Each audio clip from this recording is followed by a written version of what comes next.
Are you waking up at 3 a.m. and can't figure out why? You're not alone. And it's not random. There is actually a hidden hormonal reason behind it. I'm going to show you exactly how to fix it. This is one of the most common complaints that I hear, and fixing it can completely change how you feel all day. Sleep affects your mood, your energy, your weight, your focus, affects everything. This sounds like you and you're ready to actually get your symptoms under control. Make sure to hit subscribe. I share new menopause strategies every single week. So what's going on? Why are you waking up at 3 o'clock in the morning?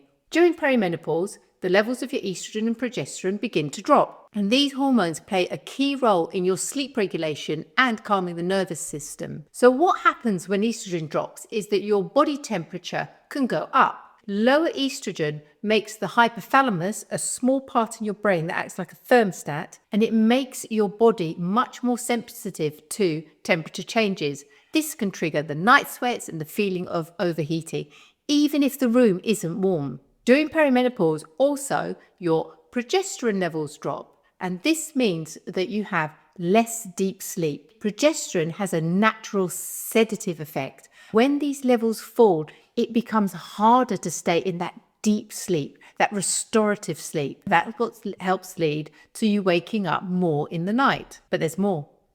Cortisol, which we often call the stress hormone, this can also get out of balance. With these hormonal shifts, as well as midlife stress, because we've got work and family, your cortisol levels can become really high at night.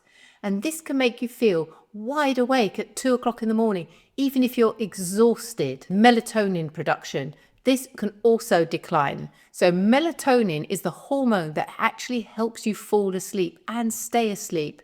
As we get older, our levels decline. What makes it even worse is that the effects can be made even worse if you're exposed to blue screens, so that's like your phone, the iPad, the TV, before you go to bed, or bright artificial light. As we get older, our sleep does become lighter and more fragmented because of the combination of all these changes. So there's temperature shifts, there's lighter sleep, there's cortisol spikes, and all these factors make it just easier to wake up multiple times during the night or feel tired even after a full night in bed. I had a client who was always waking up in the middle of the night and was putting it down to stress because she had a very stressful job. But we actually tracked her symptoms and found it was her bedtime routine that was the trigger. Let's have a little look about menopause and what menopause does to sleep. Menopause disrupts our sleep because progesterone drops and the body loses one of its sleep supporting hormones, which makes this really deep, restful sleep much harder to achieve. But at the same time, you've got your estrogen declining, which affects the melatonin production and the body's ability to regulate temperature.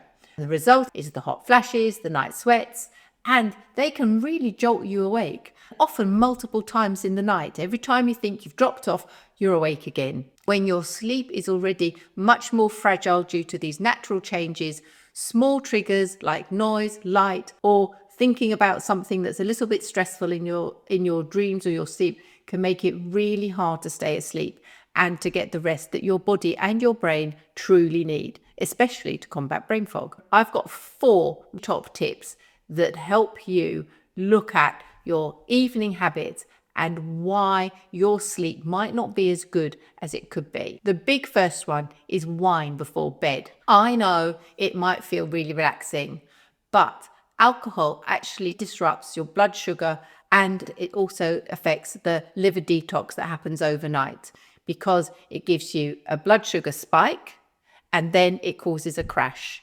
And that's often a big trigger to making us wake up in the middle of the night and why it's hard to fall asleep. Another one is that late night snacking can also really disrupt your sleep. I know lots of people like to watch a bit of TV and have some snacks or their little piece of chocolate, their treat for the day, or they're still a bit hungry and they don't want to wake, they think, oh, I'm waking up in the night because I'm hungry, maybe I should have some toast or some cereal. But what this actually does is it throws out your insulin and your blood sugar. You get that sugar high and that crash, and that also wakes you up in the night. So if you do need something, aim for something that's protein rich. Another habit that can really disrupt your sleep is blue lights. So by blue lights, I don't mean emergency lights. I mean the lights from your phone, from using your tablets, from watching the TV, because they block the production of melatonin, and your body needs melatonin for sleep. Melatonin is triggered by UV light, by light, and it's part of making sleep patterns. So even just 10 minutes of scrolling before you go to bed can really delay your ability to fall asleep in a deep quality sleep. And this is because in menopause, your melatonin levels are already getting lower. You're just making that situation worse by looking at those screens. Another really important tip is your sleep environment. You see, your body needs to cool down to fall into a deep sleep. So as tempting as it is to feel all nesty and snuggy, to have a shower before bed and then put on nice pajamas, have warm bedding. If you live in a cold climate, you might use an electric blanket or a hot water bottle. All these different things can help trigger those night sweats and hot flashes, because our body needs coolness to signal that it's bedtime and that it's time to rest. So if you're going to bed at an inconsistent time, so you're waking up at times that are different in the mornings, even if it's just at the weekends, or you're going to bed at different times because you just want to stay up or watch this show, or, oh, there's nothing on TV, I think I'll go to bed. You're combining blue light and going to bed and changing that nighttime pattern.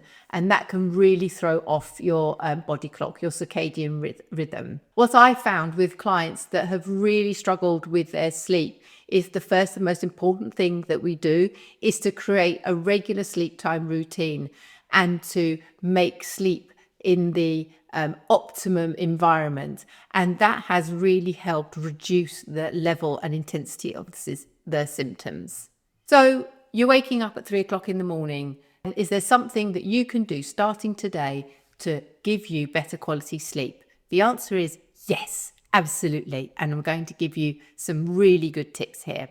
So the first one is actually your food. So that evening meal that you have before you go to bed, if you can finish all your food at least 2 to 3 hours before you go to bed, this will reduce that sugar spike and that crash that you get in the night that wakes you up. And try not to snack. If you do need to have a snack, then pick something that's protein rich and have it as long before you go to bed as possible. Realize that you're hungry closer to the end of your evening meal than just before going to bed. It will make a big difference. And then look at your sleep environment. Set your bedroom up for going to sleep. Try and keep your room cool. Did you know that the ideal temperature for falling asleep is between 16 and 19 degrees Celsius or 60 to 67 degrees Fahrenheit? And another thing is your bedding, or your pajamas or whatever you sleep in. Ditch the synthetic fabrics and go for cotton or bamboo. The bedding and the sleepwear can make a really big difference as to how your body can breathe and let go of any heat that is building up. And then try and dim the lights and avoid screens for an hour before you go to bed to help that melatonin help you get to sleep. And then look at getting into a routine. Signal to your body that it's time to wind down, because your brain needs those signals so that the hormones and the patterns that it goes through at night can start to be activated and be maximized. There are some little things that you can do to show your body that it's time. You can try and relax your muscles. So just be very relaxed. Don't get into stressful conversations, phoning people who might get you a bit hyper, either in a good way or a bad way. So very calming activities. Magnesium is also very good for calming the muscles. You can either have salt bath before you go to bed, or you can take it as a supplement. There are herbal teas like chamomile, which can have a really soothing effect and help bring everything down into that sleep mode and ready. And if you do find that in the evenings you're quite wide and triggered because you're worried about what's happening the next day and your to-do list and being organized, then as soon as you finish dinner, do your brain dump. Write that to-do list, and not in your phone. Write it on a pen and piece of paper so that you're not using that light before you go to bed. You can always take a photograph of it to put it into your phone. And most importantly, stick to that same bedtime routine, even on weekends, if you can. But if you can try and get up and go to sleep at the same time, it will really help set your internal clock. If you do wake up in the middle of the night, so it's 3 o'clock in the morning, you're looking at your clock, and the first thing is you're like, oh, and you feel quite annoyed. So that doesn't help, because then that sends the cortisol completely flying. But we do all feel annoyed when we see those small numbers on the clock in the middle of the night. Here are some things not to do, because they actually make the situation worse. So don't stay in bed feeling frustrated. Just get out of bed gently and calmly. Just go and sit somewhere else and just try and empty your mind and sit quietly, and then go back to bed. Definitely don't pick up your phone, not even to look at the time. I know a lot of people use their phones as clocks in the night, but as soon as you put your phone back into action, that light that comes, even on dark mode, it still starts to trigger the hormone disruptions. And another top tip is, don't think, oh, I'll go and eat something, I'm probably hungry, because that's going to cause your blood sugar to go up and then crash again. My biggest tip is, quite often when we think we need a snack, what our body's actually trying to tell us is it's a little bit thirsty.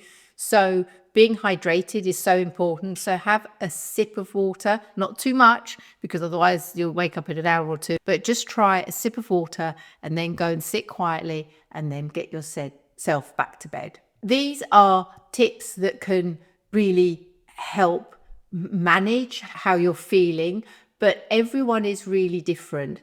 And that's why it's important to understand what's happening in your life and break down things that you can do to make your routines and your habits more suited to a better night's sleep. But here's the good news. You know, you're waking up in the night, but you're definitely not crazy. They're definitely not random, and you're definitely not alone. There is actually a real hormonal reason behind your 3 a.m. wake ups. And the really good news is you can do something about it. And I'm here to help you do that. So if you want a simple 3-day routine that helps reset your sleep and reduce those nighttime symptoms, then grab my free 3-day reset cheat sheet below, and that will set you on the way. And are you looking to find your exact triggers? Did things that I say make you think, oh, I do that, or maybe I should do that? Well, let's be the symptom detective. Download my free symptom tracker. It will help you identify what's waking you up so that you can get into better habits. The links to both are in the description, and be sure to watch the next video for how to rebalance your hormones through food. It's a game changer.